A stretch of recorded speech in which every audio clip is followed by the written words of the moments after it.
So we're going to be going over the study guide for the Chapter 7 quiz, which is on similar triangles and parallel lines that cut transversals into similar proportions. So for number one here, we have two triangles. Now it says assume the triangles are similar. We could actually prove it if we want to by saying, okay, here's two vertical angles, those are congruent. And since I have parallel lines, we have this little Z pattern here, which will give us alternate interior angles, which will make those congruent. And then by AA, the triangles have to be similar. But we don't need to. Usually when you have this little bow tie formation and you have two parallel lines, the triangles are going to be similar. But let's look at finding x here. So we need to make sure we put the right pieces in our fraction. So I'll have a fraction here equals a fraction there. And we want to start with the solid numbers. So here we have 18, and here we have 12. And we're going to link those two up together. Now, why 18 and 12? Why not 18 and x minus 1 or 12 and x plus 3? Well, if you look here, again, like that little z pattern I showed before, if you look at the angles that are congruent, this angle right here would form an alternate interior with this angle right here. And these two angles would be vertical, so they'd be congruent.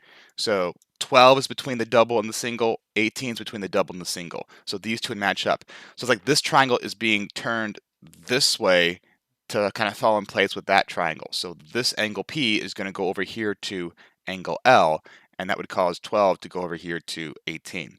So even if they don't tell you to prove they're congruent, you do have to kind of think about how they are, similar. You have to kind of think about how they are similar in order to match the pieces up correctly, because it's a very easy trick to get messed up on. And then we have x minus 1 is going to go to x plus 3, because again, they're both on the bottom. That's kind of easier to see. So we have x plus 3 first, because I did 18 first. So x plus 3. And then bottom we have x minus 1. So now we just cross multiply and solve. So we do there to there, there to there. We get 18x minus 18 is equal to 12x plus 36. And we go ahead and solve this through. So I'd subtract 12x from both sides, just like I would any normal equation. And I get 6x minus 18 equals 36. Then I add 18 to both sides. And then I get 6x is equal to 54. And then I finish it off by dividing by 6. And I get x is equal to 9. And then that's it. So again, it's all about setting up your correct fraction, cross multiplying, and getting your value from x that way. The tricky part is, again, knowing which numbers to put over which. So in this here triangle, we actually can have two ways of doing this. We have x plus 5, 6x plus 2, we have 8, and we have 24. Now we could use similar triangles and do something like 8 over x plus 5 is equal to 24 over these two together. But if we know that this is 8, then we do a quick little math here and say 8 minus 24, well, that gives us 16 here. So 8 minus 24 would give us 16. Well, in that case, we can use the parallel line the parallel line proportions rather than the triangle proportions. So the parallel line proportions say that these two together are going to be the same as these two together in terms of a fraction. So x plus 5, 6x plus 2, those two pieces are going to be equal to 8 over 16. So again, it's top and top are similar to bottom and bottom. So top and top fraction, bottom and bottom fraction. Now to make this a little bit easier, you can reduce your fraction. So you can go x plus 5 over 6x plus 2. That really can't be reduced because there's x's involved and there's no common number. But 8 over 16 can be reduced to 1 over 2. Divide the top and bottom by 8. So now our cross multiplication gets a little bit easier because we just have a 1 involved. So 1 and 2, so multiply that. Oop, I didn't really make that go over that far, did I? So we have 2x plus 10 is equal to 6x plus 2. We subtract our 2x from both sides. And we get 10 is equal to 4x plus 2. Subtract our 2. We get 8 is equal to 4x. And then just like last time, we finish it off by dividing by 4, and we get 2 is equal to x. So once again, a very easy idea to do as long as we can set up our fractions correctly. So when you're setting for fractions, before you cross multiply, just make a double check and make sure that it makes sense. So in this case, top to top, bottom to bottom, we're all good. In this case, it was this angle and this angle because they're this side and this side because they're between the two angles, and this side and this side because they were both on bottom. So these here, again, similar idea, just different diagrams. So this is much like the last one. It's a little bit of a bigger picture and has more parallel lines, but it's the exact same problem. It's this side to this side and this side to this side. So I have 8 over 6. You can say top to bottom if you want. 8 over 6. And 10 over x. And just like last time, if you want to, you can reduce your fraction. So instead of 8 over 6, I can write 4 over 3. And then 10 over x is going to stay 10 over x because there's no simplification there. And then again, it's just cross multiplying. 4 times x is 4x. 3 times 10 is 30. Divide by 4. And you get x is equal to 7.5. So once again, very similar process to the last ones, just a different picture to go across. If you plug 7.5 back in, and you do, like say, we know as 7.5. If you want to check your work, you can say 7.5 over 10 and 6 over 8. Those should both give you the same number. So this should get you 0.75, this should give you 0.75. If it does, great, you got the right answer. If it doesn't, you might need to go back and check your work.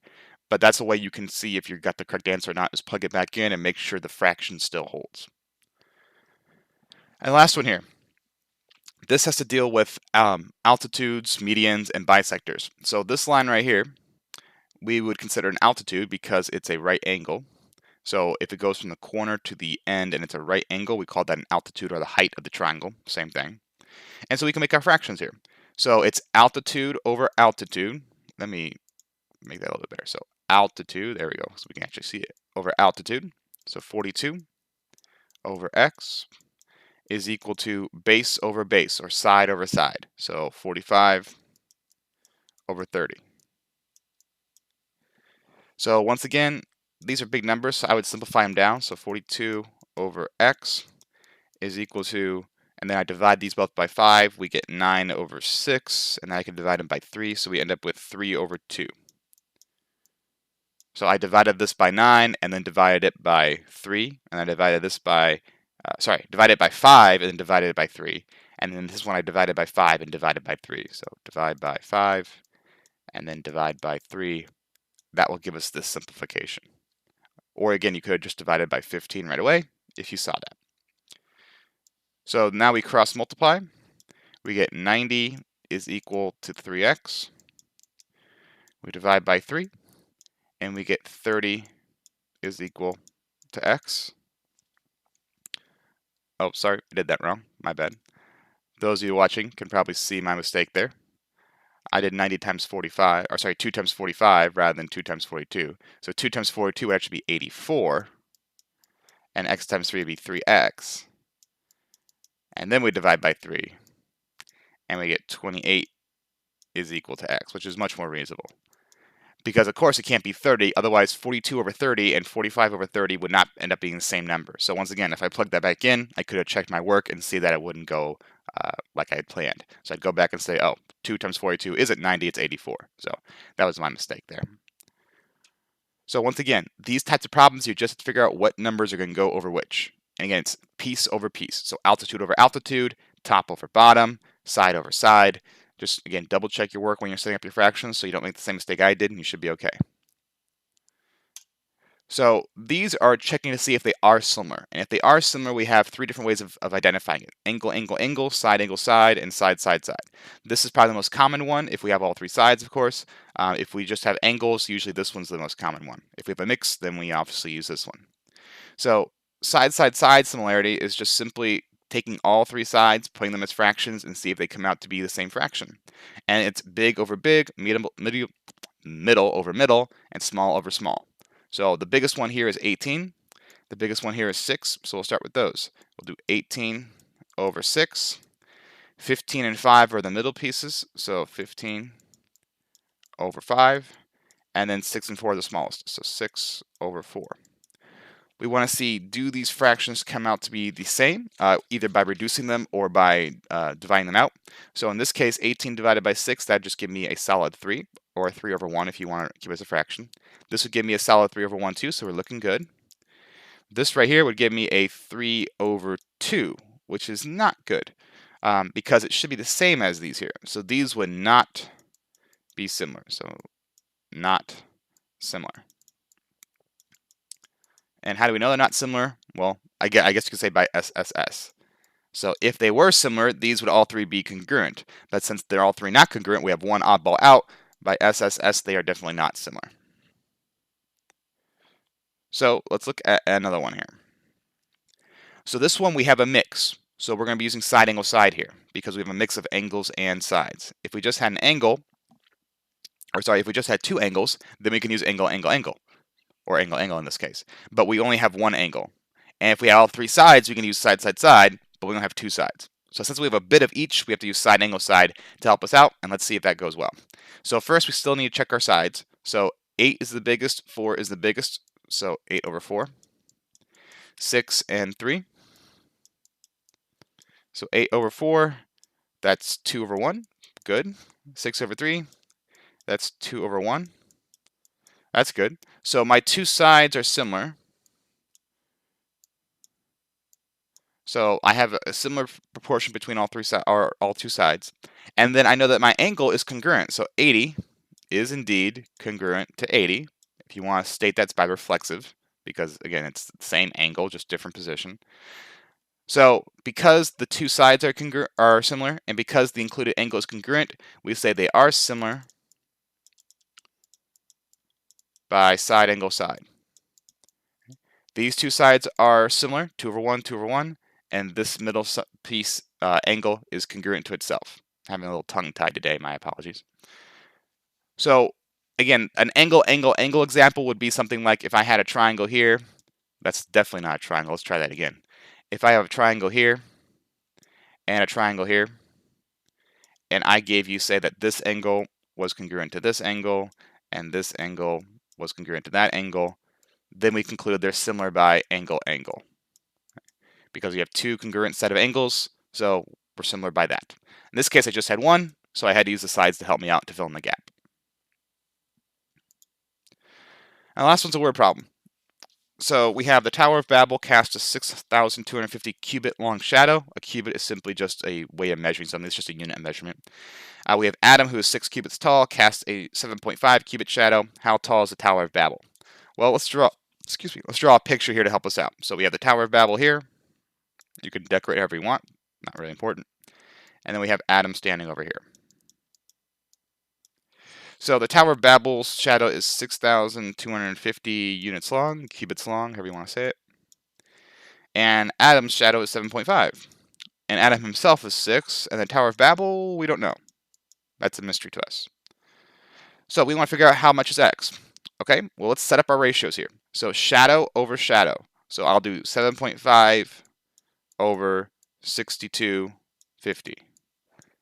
Shadow over shadow. You could have flipped this around. Again, there's usually 4 different ways you can set up your fractions at any given problem, but I'm just going to go with this way here. So person's shadow over building's shadow, and this would be person's height over building's height. So we have our setup here. Again, person shadow, person height, building height, so the fractions are all consistent. And now we go through our little cross multiplication process. So we have 7.5x is equal to 37,500. Whoops, there we go. And then just like before, we divide out that piece there. And we get x is equal to 5,000.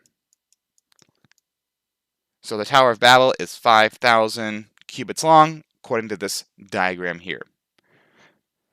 So once again, it's all about setting up your fractions correctly. So when you're working through this test or this quiz, After you get your fraction set up, just take a quick moment, pause, double check, make sure everything links up, make sure every fraction is consistent.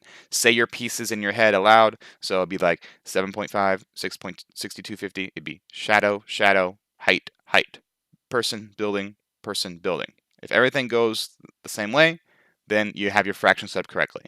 And of course, you can always plug your number back in and see if the fraction still holds. So if you plug 5,000 back in there, this division and this division should give you the same exact decimal. So more than enough ways to check your work to help you out. That's it for this one. Kind of a short one. Should go well. Hope you enjoyed the video. Have a good day.